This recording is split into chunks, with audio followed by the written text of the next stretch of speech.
to the Motocross Supercross podcast. What is up, everybody? This is episode 94, where we are recapping the 250s of Red Bud, round 7 of the Lucas Oil Pro Motocross series. I'm Adam, flying solo today. Lots to talk about today. We had Travis Pastrana doing his Evel Knievel jumps. So that was pretty crazy. That was live on History Channel. Bunch of mixed reactions to that. Some people not feeling it too much. Other people thought it was pretty cool. Personally, I thought the event was just a little bit long, being 3 hours long for 3 jumps. A lot of talking in the middle.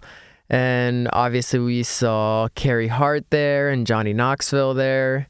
So it was a decent event, but there was a lot of hate online. People saying that it wasn't really a big deal because obviously we saw Mike Metzger do a backflip over the Caesars Palace fountain.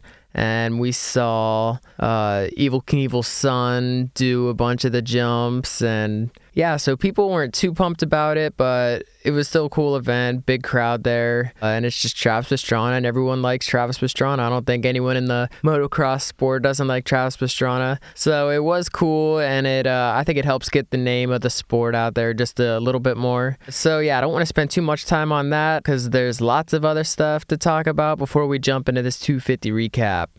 One thing that I thought was very important that I'm surprised no one else has posted anything or wrote anything about it yet.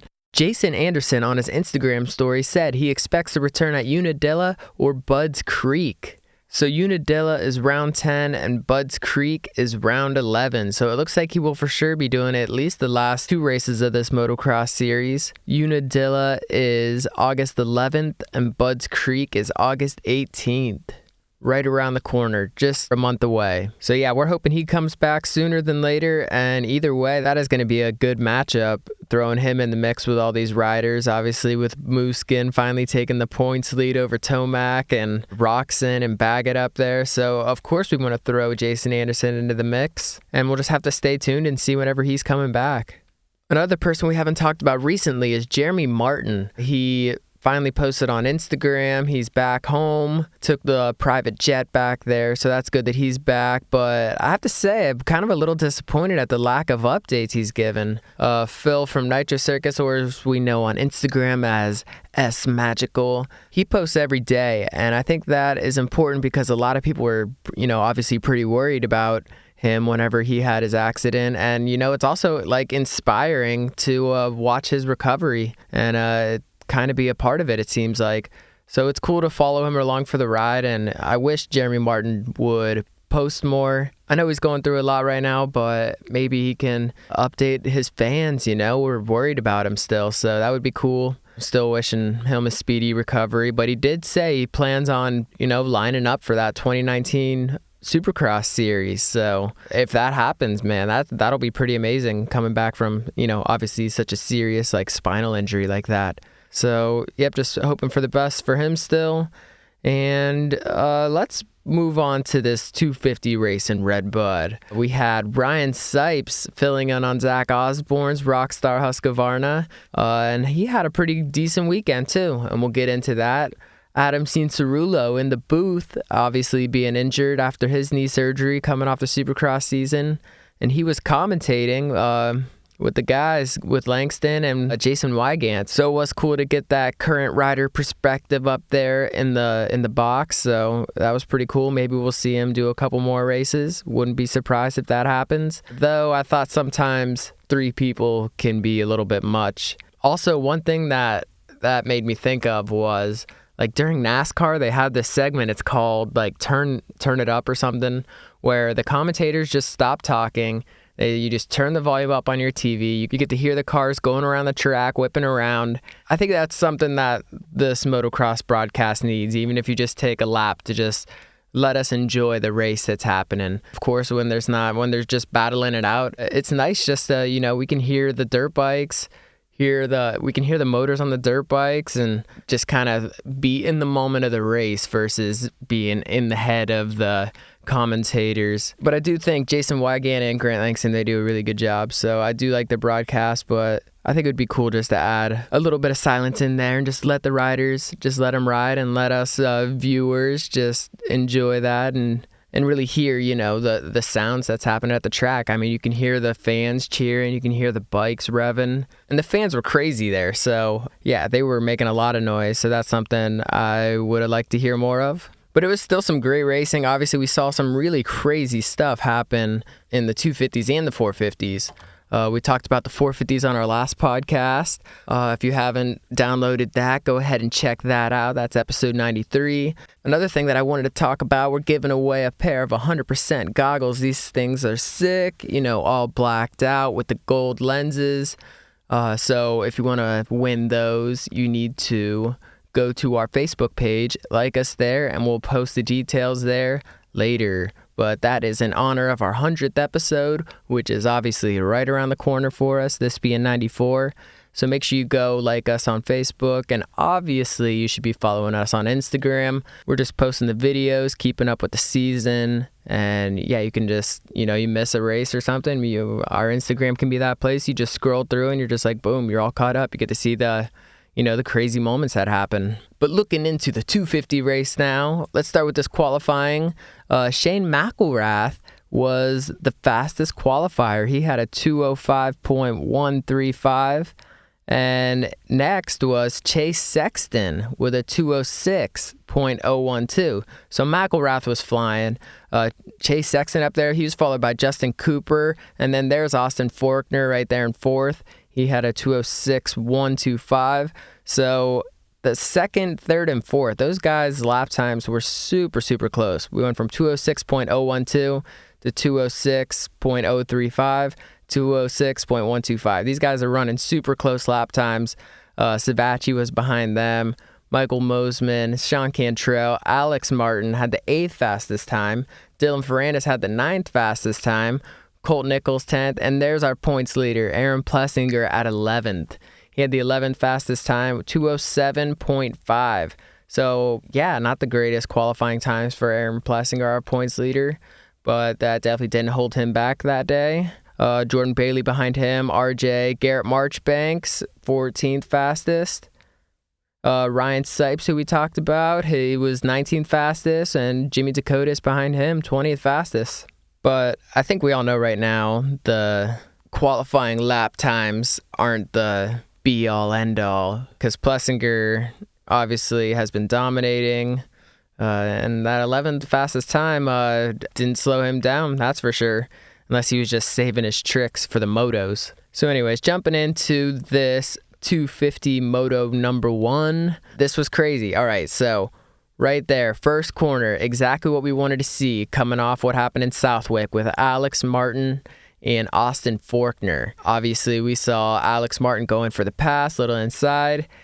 Comes into contact with Forkner, and both of them go down last week. So we were all looking forward to this week, see what the rematch holds. And right there in the first corner of this first race, Alex Martin, Austin Forkner, side by side. Austin Forkner gets the credit for the whole shot, and Shane McElrath was right behind them, Joey Savacci, and somehow Shane McElrath just jumped up front, and then he was followed by Forkner and Martin, and Plessinger gets past Savacci for 4th, and Colt Nichols was behind them in 6th, so really good start for all them. We saw Plessinger, he battled with Forkner. They battled a lot this race, so they were kind of switching back and forth. We saw him jump in LaRocco's leap, getting some massive air, and that's another thing I wanted to say. LaRocco's leap, back to the Travis Pastrana thing real quick. I think Travis Pastrana's, his jump over the fountain measured at like 149 feet. And it's like this huge event, and at the same time, like Redbud's happening, and everyone's jumping LaRocco's leap, and that's got to be at least 120 feet or so. So it's like, yo, how big of a deal is it really that he's going 149 feet? I mean, we got all these riders jumping LaRocco's leap every lap. Someone's hitting it, going big. So it's like, yo, you want a good show? Go to these pro motocross races. That's where the show's at. But yeah, they kind of switched because the first lap, Forkner jumped the leap and Plessinger didn't get it. Then the next lap, Plessinger got the leap. And it was just really close between them. McElrath was still out front. He led the first 2 laps of this race. When Aaron Plessinger jumped LaRocco's leap, he passed McElrath. So about like 10 minutes into the race, it was Plessinger was out front, Forkner was in 2nd, McElrath was in 3rd, Savacci was in 4th, Hampshire right up there in 5th, Garrett Marchbanks, he was up there in 6th. Cole Nichols was in 7th. Alex Martin, there he is. He was running 8th. Justin Cooper behind him, who just still hasn't been the same since that Muddy Creek crash. And then Ferrandis, last week's winner, was behind them all the way back there in 10th. So it was really close racing between Aaron Plessinger and Austin Forkner. They were running real hard. And then it happens. Just like last week, Forkner gets taken out again. This time, Aaron Plessinger. And this was a weird turn. If you haven't seen the video, you can go to our Instagram and check it out at MXSX Podcast. But for some reason, Austin Forkner took the outside after those rollers. In that corner, leaving the inside wide open. Aaron Plessinger comes hauling in there. Boom, hits him. High-speed crash for Forkner. His bike just kind of flips up and his legs like fold over his back and hit him in the back of the head, it looks like. It's a really nasty crash for him. So obviously that ruined his moto. After the race, he was obviously really banged up, set his knee. I don't blame him. It looked nasty. But the question is, was this pass dirty? Was it not dirty? Online, it's overwhelmingly full of people saying it's not dirty. But I kind of think about it a little bit different because we said on this show that we were trying to figure out where the line is for what's dirty and what's not dirty. And I think we decided on that if the person who gets taken out gets hurt, then it kind of makes it dirty. And Austin Forkner definitely got hurt. He was able to ride that second moto, so I guess it wasn't anything too serious.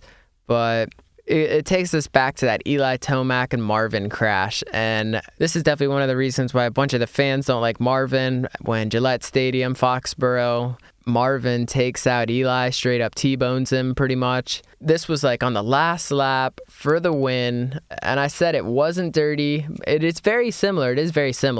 Eli didn't get hurt. He threw his hand grip at him after the race. But yeah, this time it just looked different. I know the lines come together there, but they were just going so fast, and it's like, he's lucky he didn't take himself out, too. Yeah, so after that happened, Plessinger, he was good. He went off to win by 10 seconds. So, I guess it was a smart move, take out Forkner.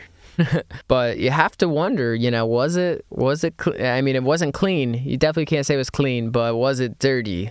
So, if anything, I like the drama. I do like the drama. And if you do listen to this podcast, then I love seeing the crashes. I love seeing the battles. I love watching people get taken out, but I do not like watching people get hurt. So that is kind of where I draw the line. So for me, I think I have to say that it's dirty, and just for that reason alone, that Forkner got hurt. He got messed up. His legs touched the back of his helmet, so did not look good. Wasn't pretty. I was happy. It was just good that he got back out there and did that second moto. But anyways, there was more to this race than what just happened between them.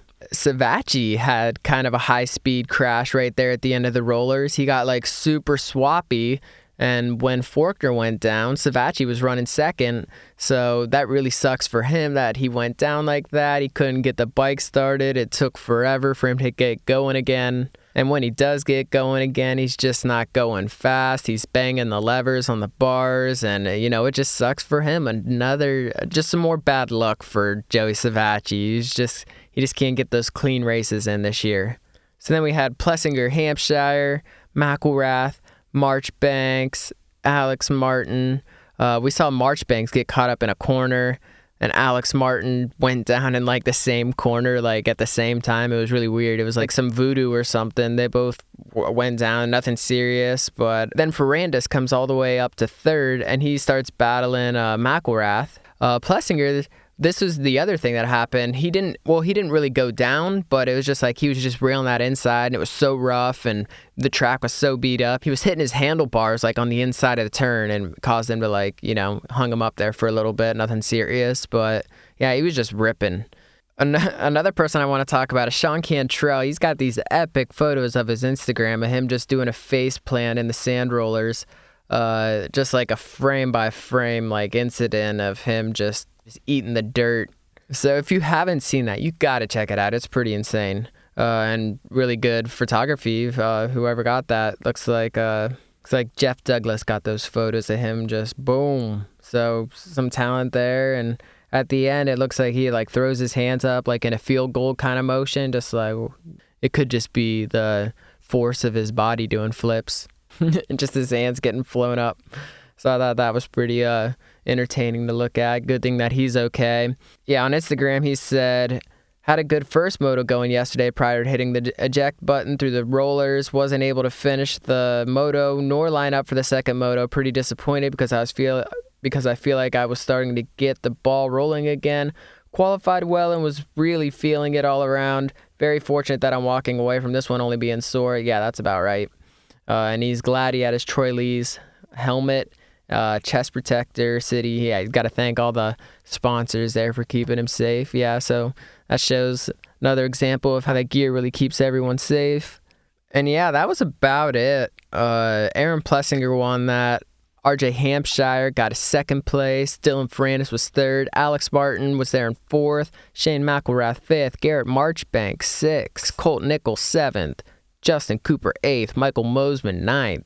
Jordan Smith 10th. Chase Sexton 11th. Jordan Bailey was 12th. Mitchell Harrison was 13th. Dakota Alex was 14th. Cameron McAdoo was 15th.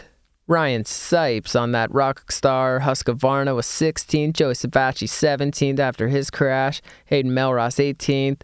Rimler Alves 19th. And Challen Tennant with that 20th position.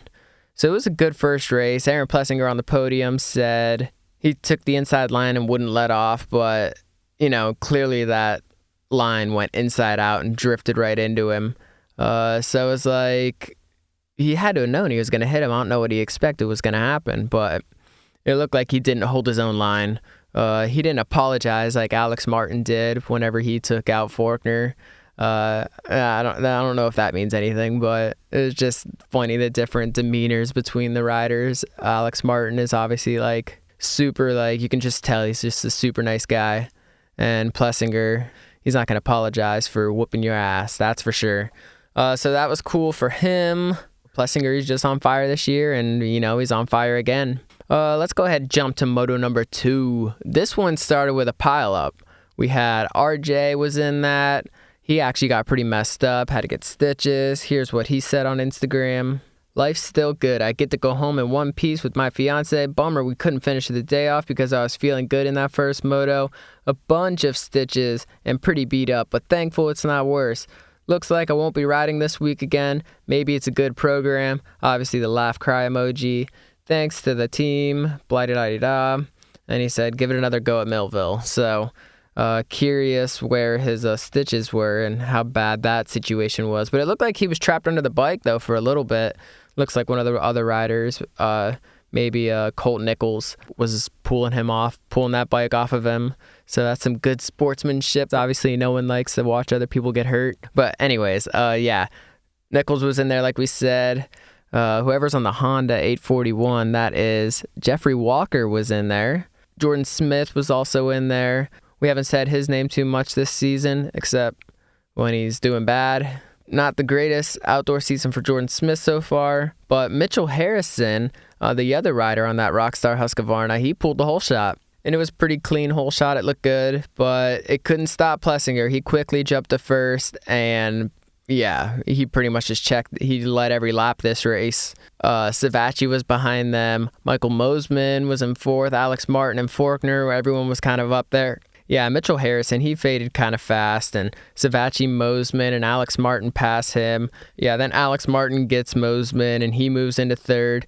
We saw Justin Cooper. He was like running 7th. Sexton was running 8th. Sipes 9th. Dakota Alex up there 10th. Ferrandis 11th. Not the greatest start for him again. Bailey was in 13th. And I don't know why, but it seems like Bailey's always in 13th. Jordan Bailey, it just seems like every time I look at the ticker, it's like Jordan Bailey's in 13th. Jordan Bailey, it's like how Baggett gets 4th. That's just what it is. It's like Jordan Bailey's been running 13th this year.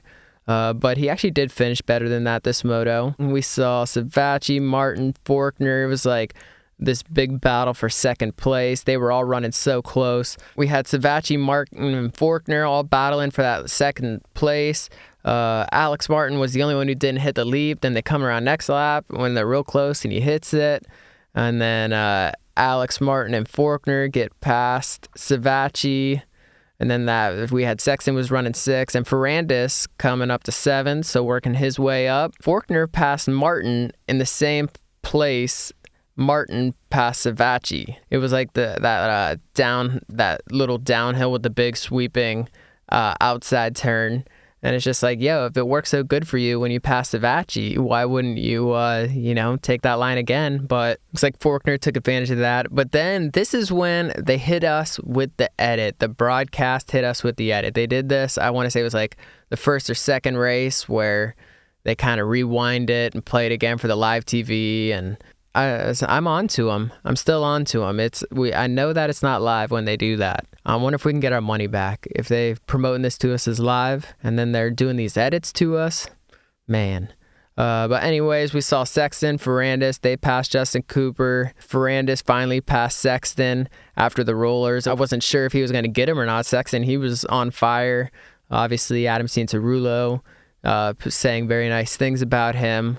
And that's kind of pretty much how everyone ran for the rest of the race, except Ferrandis. He got Savacci on the last lap. Yeah, Aaron Plessinger won. Austin Forkner got second. Alex Martin got third. Dylan Ferrandis got fourth. Joey Savacci got fifth. Chase Sexton was sixth. Justin Cooper, 7th. Mitchell Harrison, 8th. Shane McElrath, 9th. Jordan Bailey, 10th. Michael Mosman, 11th. Dakota Alex, 12th. Ryan Sipes, 13th. Cameron McAdoo, 14th. Hayden Melross, 15th. Challen Tennant, 16th. Cole Nichols, 17th. Austin Root, 18th. Kevin Moranz, 19th. Jordan Smith getting that 20th position. So a top 10 for Jordan Bailey, getting that 10th place in that moto. But overall, here's what it looked like for the day. We had Plessinger with the first place, Alex Martin with the second place, Dylan Ferrandis with that third place.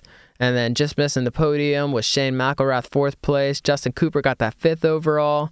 Chase Sexton, 6th. Austin Forkner, 7th. Michael Mosman, 8th. RJ Hampshire was 9th. Mitchell Harrison was 10th. Savacci was 11th. And Jordan Bailey, 12th place overall at Redbud. Aaron Plessinger is running away with the points. He is like 35 points ahead of Alex Martin. And Alex Martin is 47 points ahead of Justin Cooper, who's sitting in 3rd.